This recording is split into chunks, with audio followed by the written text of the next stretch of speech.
अस्सलाम वालेकुम सिस्टर्स, कैसी हैं आप सब। और आज अभी हम आए हैं पाकिस्तान सुपरमार्केट से। तो मैं आपको दिखा देती हूँ क्या क्या हमने वहाँ से लिया है। और ये इनका स्लोगन है काफ़ी अच्छा सा। उसके अलावा इससे बैग पे इनके जो ब्रांचेस हैं मुख्तलिफ़, उनके एड्रेसेस भी लिखे हैं, वो भी मैं आपको भी दिखा दूँगी। पहले मैं बता देती हूँ आपको कि हम क्या क्या लाए हैं। ये है मैंगो। हमें ज़्यादातर ये पाकिस्तानी मार्केट से ही मिलते हैं, कहीं और पे कभी कभार ही नज़र आते हैं, तो जहाँ से हमें पता है वहाँ से हम फिर ले आते हैं। और ये एड्रेसेस हैं शारजा, अजमान, रास अल खैमा, लैन, दुबई में, जहाँ जहाँ भी इनकी ब्रांचेस हैं। और इसके अलावा लिया है मैंने ये रायता मिक्स। ये मैंने पहले यूज़ नहीं किया है, अभी मैंने पहली दफ़ा ही लिया है। और ये नान खताई बिस्किट हैं। नान खताई पाकिस्तान में फ़्रेश मिलती हैं सर्दी के मौसम में। रात के टाइम पे फ्रेशली बेक करके वो बेच रहे होते हैं रेडियो पे, तो काफ़ी अच्छा लगता है उनसे लेना। और ये डिंग टोंग च्युइंगम्स हैं। और ये बाकर खानी है। तो जो नान खताई की मैं बात कर रही हूँ, उसके हवाले से मैं कहूँगी कि मुझे सियालकोट में ही अंदाज़ा है कि रात के टाइम पे बिका करती थी सर्दी के मौसम में। तो कोकोमो का एक बॉक्स लिया है। उसके अलावा ये टमाटो केचप है और ब्लू बैंड है। और इसके अलावा ये अरबी की सब्ज़ी है। और ये मैंने हरी मिर्चें ली हैं, इनका मुझे अचार बनाना है। और इसके अलावा एक दो सब्ज़ी दूसरी भी ली है, वो ये है, ये तोरी है, थोड़ी सी ये ली है। तो बस यही सब लिया है। आज मैं आपके लोगों के साथ शेयर करने वाली हूँ केक की रेसिपी अपनी। और टी केक है ये, बिल्कुल परफेक्ट रेसिपी आपको मैं दूंगी इंशाल्लाह। बहुत अच्छा और हमेशा आपका केक बनेगा इस रेसिपी से। और ये हाफ़ कप से थोड़ी ज़्यादा आपने चीनी लेनी है, जिसको आपने पीस लेना है। यहाँ पे मैंने केक के लिए इंग्रेडिएंट्स निकाल के रख दिए हैं। पहले मैं पैन को वॉश कर लूँगी, उसके बाद आपको मैं इंग्रेडिएंट्स दिखा देती हूँ। यहाँ पे ये पैन आज मैं यूज़ कर रही हूँ। और इसके अलावा जो इंग्रेडिएंट्स हैं वो मैं आपको दिखा देती हूँ। पहले ये मैदा है 1 कप, और ये 3 अंडे हैं, ये चीनी है, और चीनी को पीस लिया था मैंने।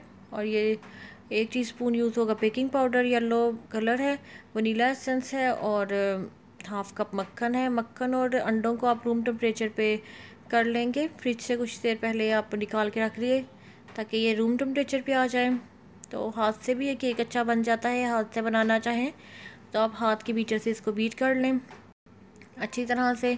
यहाँ पे मैंने मक्खन डाल दिया है, चीनी डालूँगी और इसको बीट कर लूँगी। और चीनी डाल दी है मैंने पिसी हुई, इसको मैं इलेक्ट्रिक बीटर से बीट कर रही हूँ। आप जिससे भी करना चाहें कर सकते हैं, हाथ के बीटर से भी बन जाता है अच्छा। और यहाँ पे लीज़ा मेरी हेल्प कर रही है बेकिंग में। जब भी बेकिंग में करती हूँ तो वो ज़रूर आ जाती है हेल्प करने के लिए, क्योंकि उसे काफ़ी शौक़ है केक्स वगैरह का स्पेशली, और रेसिपी वो याद करती है और उसे याद भी है रेसिपी। तो अभी मैं आपको ओवन का भी बता दूँगी कि इलेक्ट्रिक ओवन में मैं बना रही हूँ तो किस तरह से यूज़ कर रही हूँ, वो मैं आपको बता देती हूँ। ये जो टेम्परेचर है इसका टाइमर है, और सबसे ऊपर इसका टेम्परेचर है, और 180 पे मैं टेम्परेचर सेलेक्ट करूँगी। ये यूज़ नहीं हो रहा है सेकंड वाला पार्ट, क्योंकि वो फुल चिकन को ग्रिल करने के लिए है। और जो थर्ड पार्ट है ये टेम्परेचर को सिलेक्ट करने के लिए, हीट को सिलेक्ट करने के लिए है कि हीट हमें ओवन में ऊपर वाले पार्ट से चाहिए, नीचे वाले पार्ट से चाहिए, या फिर सब हिस्सों से हीट जो है बराबर मिकदार में निकलेगी। तो जो भी सिलेक्ट करेंगे उस पर हम कर देंगे। जो ऊपर डॉट बना है उससे पता चल रहा है कि हीट कहाँ से आएगी। तो बेहतर यही है कि पहले आप जो नीचे की साइड से हीट को सिलेक्ट कर लें, और जब आप केक को निकालने वाले हों तो फिर उस टाइम पे आप ऊपर की साइड को सिलेक्ट करें ताकि ऊपर से केक को कलर आ जाए। और अभी मैं ओवन को थोड़ा ऑन कर जाऊंगी ताकि थोड़ा ये गर्म हो जाए पहले। अब इसमें अंडे डाल देंगे, चीनी मक्खन को बीट किया है, अब अंडों को इसमें डाल के बीट करेंगे। अंडे हमेशा अलग अलग तोड़ें ताकि अगर कोई अंडा ख़राब निकले तो फिर बाकी के अंडे ज़ाया ना हो। ये भी मैंने अलग अलग से तोड़ के एक ही बर्तन में फिर उनको रख लिया था मैंने। और यहाँ पे इनको अच्छी तरह से बीट कर लेना है।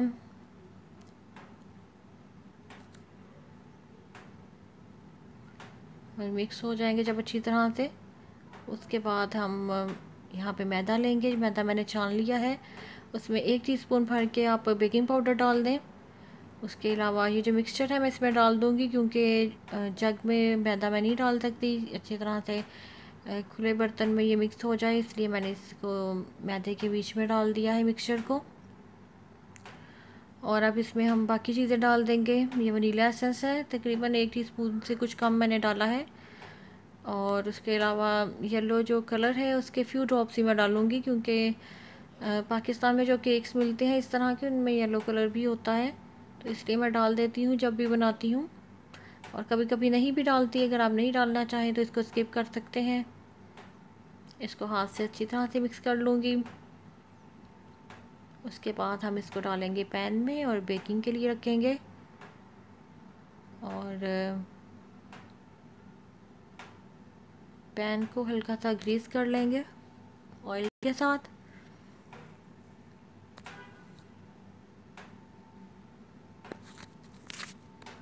ये तकरीबन बीट हो गया है, हाथ से ही इसको मैंने कर लिया है। और इसके बाद इसको सीधा हम पैन में डालने वाले हैं। पैन को मैं ऑयल लगा लूँगी थोड़ा सा।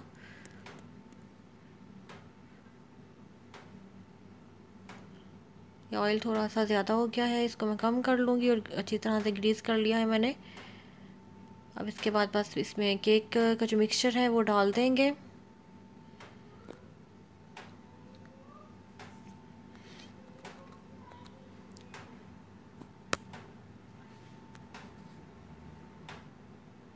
और ये देखिए केक का मिक्सचर इसमें डाल दिया है सारा।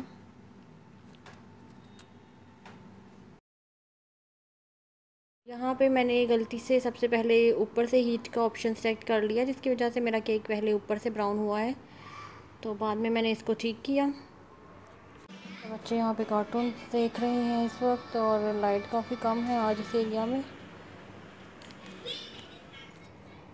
यहाँ पे मैं दूसरा ऑप्शन सेलेक्ट कर दूँगी ताकि केक अंदर से भी अच्छी तरह से बेक हो जाए। और देखिए यहाँ पे केक राइस होना स्टार्ट हो गया है, और यहाँ पे नज़र भी आ रहा है, थोड़ा सा ब्लर हो रहा है। और ये देखिए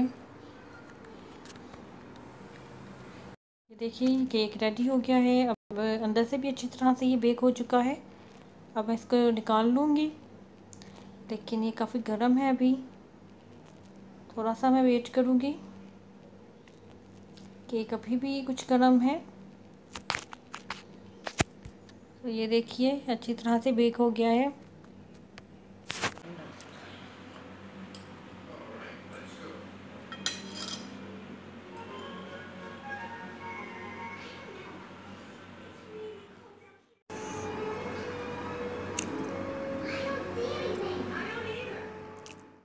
यहाँ पे मैंने चाय रखी है, और चाय मैं ज़्यादा डार्क पसंद नहीं करती, इसलिए लाइट कलर की है चाय।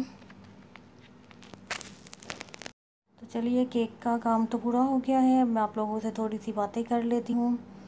और सबसे पहले मैं पाकिस्तान कब जाऊँगी, तो मैं इसी साल के एंड में नवंबर के मंथ में पाकिस्तान जाऊँगी, क्योंकि नवंबर के लास्ट में मेरे जेठ की शायद शादी होगी, और मेरे भाई की शादी दिसंबर की फ़र्स्ट वीक में है। इस तरह से 2 अहम शादियाँ हैं जो इस साल के एंड में होंगी।